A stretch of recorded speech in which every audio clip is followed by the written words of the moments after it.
কোন ধরনের বেয়াদবি? আপনি আমার জামার সাথে আপনি এটা কি করছেন? এটা খোলেন, এক্ষুনি খোলেন। আরে আমি কেন আপনার এখানে বাঁধতে যাবো? আর তাছাড়া আমার আপনার এখানে বেঁধে বা লাভটা কি? এই, আপনার কি মনে হয় আমি পাগল? আপনি আমাকে পাগল পেয়েছেন?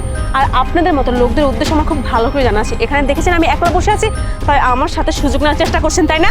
আরে ম্যাডাম, আমি কেন এখানে বাঁধতে যাব? আপনাকে তো বলছি যে আমি এই কাজটা করিনি। হতে পারে কেউ এটা ফাজলামি করে লাগিয়ে দিয়েছে, আর যার কারণে আপনি শুধু শুধু আমাকে রাগটা দেখাচ্ছেন। ও আচ্ছা, কে মজা করছে তাই না? আপনি এক্ষুনি এটা খুলেন, খুলেন বলছি।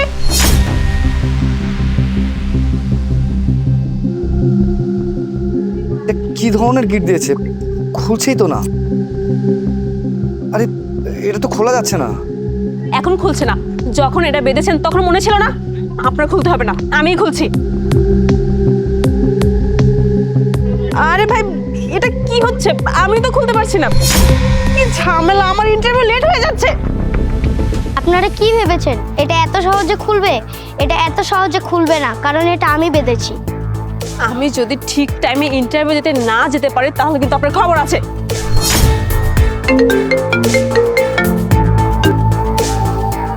হ্যালো কিরে তুই কোথায়? সবাই তো তোর জন্য ওয়েট করতেছে, কখন আসবে?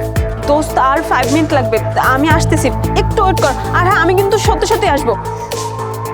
আমার যদি ইন্টারভিউতে লেট হচ্ছে না, সত্যি সত্যি বলছি, খবর আছে কিন্তু। আচ্ছা, আপনারা কাজ করুন, আপনার এই দড়ি খুলতে হবে না, আপনি আপনার প্যান্টে খুলেন। আমার ইন্টারভিউ অনেক লেট হয়ে যাচ্ছে, খুলেন। এই কি বলছেন কি আপনি? হ্যাঁ, মাথা ঠিক আছে আপনার? কি সব উল্টাপাল্টা কথা বলছেন? আমার কি কোনো মান সম্মান নেই? আপনি এরকম একটা রাস্তার পাশে আমাকে প্যান্ট খুলতে বলছেন? আমি এসব করতে পারবো না। দেখুন ভাইয়া, মানছি মান সম্মান আপনারও আছে, মান সম্মান আমারও আছে, কিন্তু আমাদের সিচুয়েশনটা অনেক খারাপ। আমার একটা ইন্টারভিউ আছে, আমার লেট হয়ে যাচ্ছে। আর ভাইয়া, আমি যদি ইন্টারভিউ না দিতে পারি, আমার জবটা আমার হবে না, জবটা আমার খুবই দরকারি। প্লিজ, আমি যেটা বলছি আপনি সেটাই করেন। আর হ্যাঁ, এই দড়ি খুলতে হবে না, আমি যেখানে ইন্টারভিউ দিতে যাব ওখান থেকে আমি কেচি দিয়ে এটা কেটে ফেলবো। আপনার কাজ করুন, প্যান্টটা খুলেন প্লিজ। ভাইয়া খুলেন না।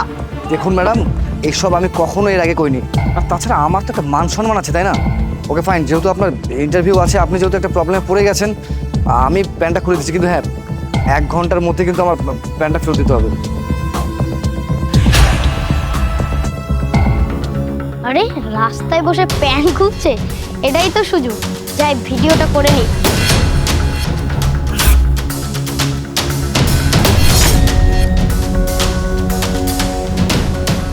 যাই, এবার ভিডিওটা জায়গা মতো পৌঁছে দেব।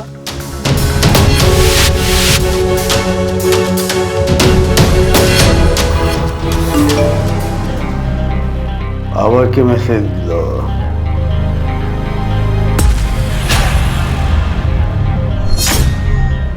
আরে এ তো আবার হবু জামাই, রাস্তার মধ্যে প্যান্টের চেইন করছে।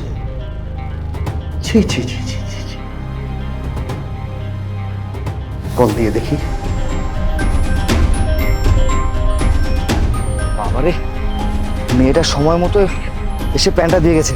বড় বাচ্চা বেঁচে গেলাম, না তো মান সম্মান কোনো কিছু থাকতো না।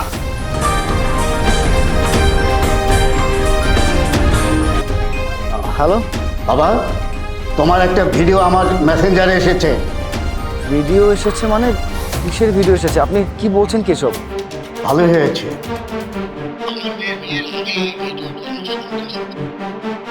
আর যদি আমি বিয়ের পরে এই ভিডিওটা দেখতাম না, তাহলে তো আমার মেয়ের জীবনটা নরক হয়ে যেত।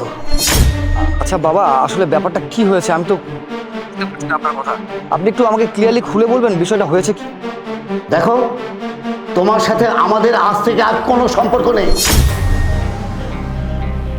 তুমি আর কখনো আমাদেরকে মুখ দেখাবে না, বুঝেছ? অসভ্য ছেলে কোথাকার।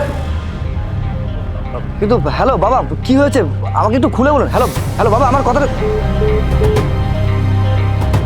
আরে হঠাৎ করে ওনার আবার কি হলো? বিয়ে ভাঙার কথা কেন বলছে? বিয়ের মাত্র আর কয়েকটা দিন বাকি, সব কিছুর অ্যারেঞ্জমেন্ট হয়ে গেছে। এখন বাবা যদি কোনো মতে এই কথাটা জানতে পারে, তাহলে তো উনি হার্ট অ্যাটাক করবেন। বুঝতেছেন আমি কি করব?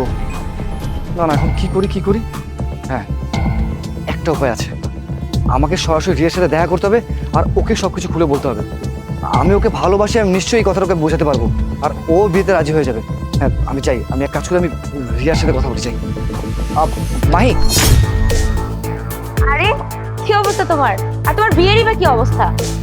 বিয়ের অবস্থা, হ্যাঁ ওই ব্যাপারে তো তোমার সাথে কথা বলতে আসলাম। হ্যাঁ বলো। আসলে মাহি হয়েছে কি, শিলার বাবা হঠাৎ করে আমাদের বিয়েটা ক্যান্সেল করে দিয়েছে। কি কারণে ক্যান্সেল করেছে কোনো কিছুই বলেনি, শুধুমাত্র ফোন দিয়ে বলেছে বিয়েটা ক্যান্সেল। এখন এই মুহূর্তে আমি কি করবো কোনো কিছু বুঝতে পারছি না। বিয়ের সমস্ত কিছু রেডি হয়ে গেছে, এখন বাবা যদি কোনো মতে এই ব্যাপারটা জানতে পারে যে বিয়েটা ক্যান্সেল হয়েছে, তাহলে আমাদের মান সম্মান যাবে তো যাবেই, বলা যায় না বাবা হার্ট অ্যাটাকও করতে পারে। তাই বলছিলাম কি, এই অবস্থায় তুমি এটার সমাধান করতে পারো, প্লিজ আমাকে তুমি না বিয়ে করে নাও। কিন্তু আমি কি? মাই প্লিজ তোমার কাছে হাত জোর করে অনুরোধ করছি, বিয়েটা আমাকে করে নাও প্লিজ। ঠিক আছে, আমি তোমাকে বিয়ে করবো, কিন্তু সেটা শুধুমাত্র তোমার জন্য। Thank you so much. আপু আমার কাজ হয়ে গেছে, টাকা দিন।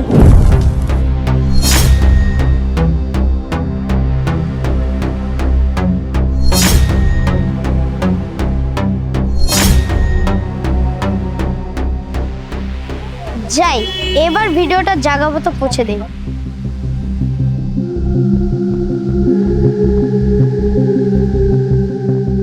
আরে এ তো আবার হবু জামাই, রাস্তার মধ্যে প্যান্টের চেইন খুঁজছে। ছি ছি ছি ছি ছি ছি।